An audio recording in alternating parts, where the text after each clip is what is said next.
และนี่ก็คืออุปกรณ์อะไรทำไมอาหาร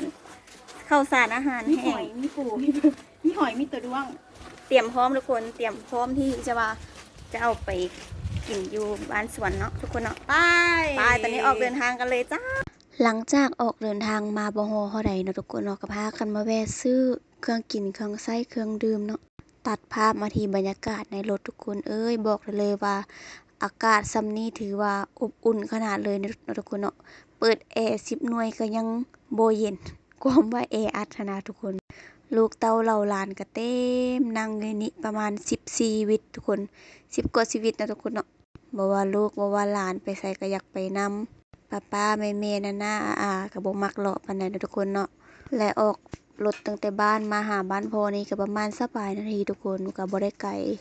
และสิ่งที่ผู้สาวเพิ่นขาดบ่ได้นั่นก็คืออันนี้เลย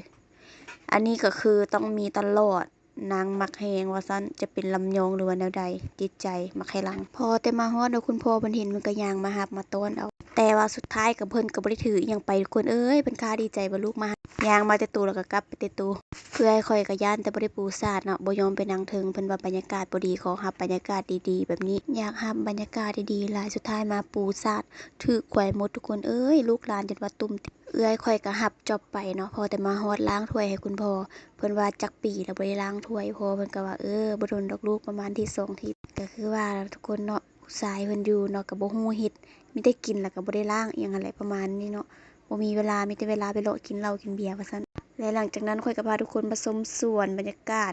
หมากม่วงทุกคนอันที่เขาจะเอิ้นหมากม่วงอีหยังเนาะก็บ่ฮู้คือกันเฮาก็มาแอบมาเอิบก่อนส่วนคุณพี่ก็ปล่อยล้างถ้วยไปเนาะส่วนน้องนี่สบายสุดของที่เฮาเตรียมมากินอยู่บ้านสวนคุณพ่อมื้อนี้ก็จะมีหอยนะทุกคนเนาะแล้วก็มีกระปูซื้อพันธุ์ปลามาตั้งแต่ธนาหรือว่าบ่โออีหยังประมาณนี้แหละบ้านหยังก็บ่ฮู้ลืมละพันธุ์ปลาแซ่บๆพี่สาวเพิ่นก็ใส่คำใหญ่ๆก็คือบักเผ็ดหน่วยนึงบ่เผ็ดเพิ่นว่าเพิ่นมักเผ็ดนางอันนี้เพิ่นกินเผ็ดถือว่าแซ่บเพิ่นกินบ่เผ็ดแล้วมันบ่แซ่บเพิ่นว่าเยี่ยมโปแถมก้อยให้ต่อมาคุณพี่อึ่งอ่างมานั่งค่าโคใส่ไปเลยคำหนึ่งก็แซ่บนะทุกคนบรรยากาศบ้านสวนก็สิประมาณนี้แหละหลังจากที่ว่าเฮากินแล้วจึงสิพาทุกคนไปชมบักม่วงพอค่อยปลูกบักม่วงหลายปีนี้อยู่ว่าบ่ว่าแต่ใจก็เป็นบักหลายนะบักม่วงนะทุกคนเบิ่งลูกหลานเราเลนอยู่บ่เป็นแล้วหมดเห็นบ่ผู้นึงก็เกาหัวผู้นึงก็เกาแขนเกาขายังพากันดื้อดันนั่งอยู่ข่วยมุดคือเก่าก็ยอมเด้ออันนี้บ่พากันหนีบ่ยอมขึ้นไปเทิงบ่ยอมไปทางใดอยู่บนข่วยมุดนี่แหละกับพัดลมสแตนด์แฮนด์อยู่กับบักพร้าวแหละก็ประมาณนี้เนาะหลังจากกินแล้วจึงจะพาทุกคนไปชมสวนกันนะจ๊ะบรรยากาศก็ดีจะมาเลาะเก็บหมักม่วงเพื่อว่าเป็นการเสียเวลาทุกคนไปเลยพาทุกคนชมบ้านสวนคุณพ่อกัน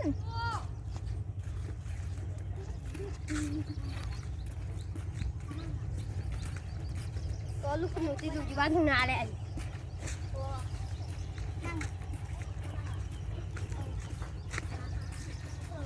ก่อนเขาจะไปต้นหมกม่วงอื่นทำมาเอาหมกม่วงน้ำหมกไม้ก่อน ลูกหนูจะอยู่บ้านทุ่งนาโบนี่มาเบิ่งหน่วยนี่มาเบิ่งหน่วยนี่หน่วยนี่นะมันโบมได้แล้วพี่น้องปองป่ายเห็นมานี่คิดว่ามันได้แล้วเนาะเจ้าของเฮือนมีคิวโอเคได้แล้วจ้าเอาเข้าไปในนี้อันนี้คือที่เก็บหมกม่วงเราไปเก็บซีนมีหน่วยเดียวอีกคนซอกสวยเลยทางเคยลูกไว้มีหน่วยเดียวอีกว่าตัดกูนายไว้เฮ้ยอยู่ตรงนี้แค่เอาแค่หลังจากเขาออกบกม่วงน้ำบกไม้แล้วเดี๋ยวพาทุกคนไปบกม่วงสีม่วงนะวันก่อนไปชมบกม่วงสีม่วงจะไปยืนที่ทุ่งมะนาวอันนี้ยินนี่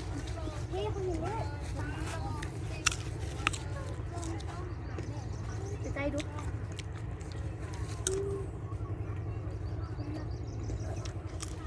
ถ่ายรูปเลยถ่ายเราถ่ายรูปทำไมไปอีกใกล้บุญยุด ไปทุกคน บุญยุดว่ะ เลย อันนี้ก็คือส่วนบักแต่งคุณพ่อเนาะนี่ทุกคนส่วนบักแต่งอู้ส่วนทางพุ่นกะส่วนอันมากเองก็มากระทัน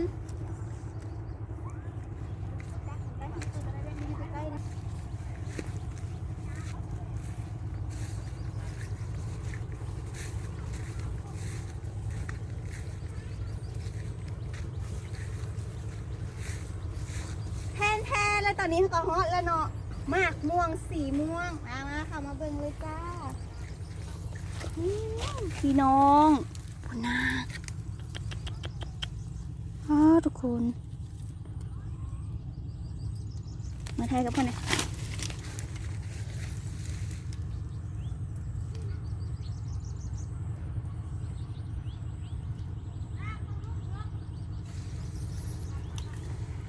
มาจะหน่วยดี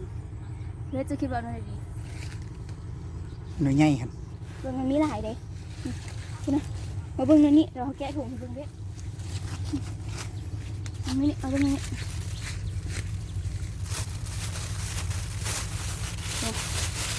โอ้เห็นไหมทุกคนหน่วยบักใหญ่เลยพุ่นนะนี่โซนเนี่ยเขาจะได้ดีๆเดี๋ยวพุ่นนะอยู่ในฮันเวทหน่วยบักใหญ่พุ่นนะ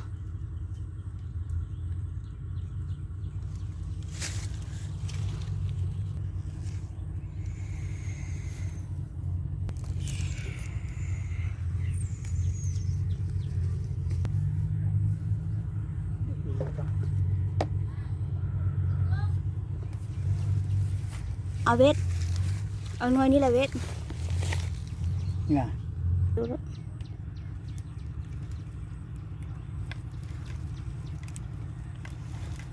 อันนี้ให้หนึ่งคนดูให้วิดีโอหนึ่งก่อนดู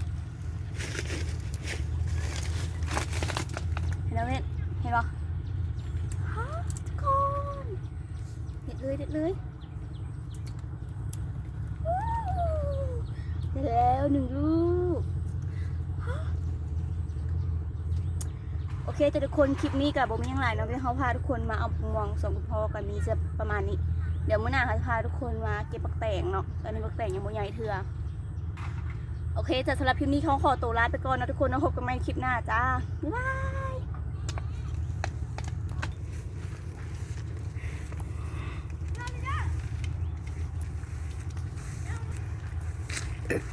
ห้าม เฮ้ยแท้แท้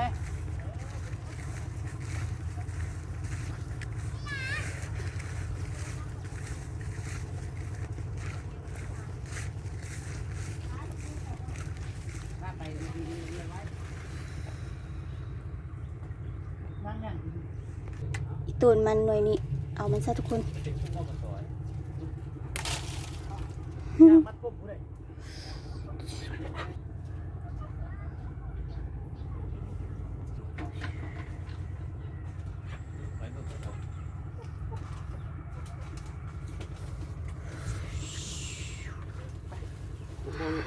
สิ่งที่เราได้กลับบ้านคนสิ่งที่เราได้กลับบ้านไปเลยเวท กลับบ้านเรารักเราอยู่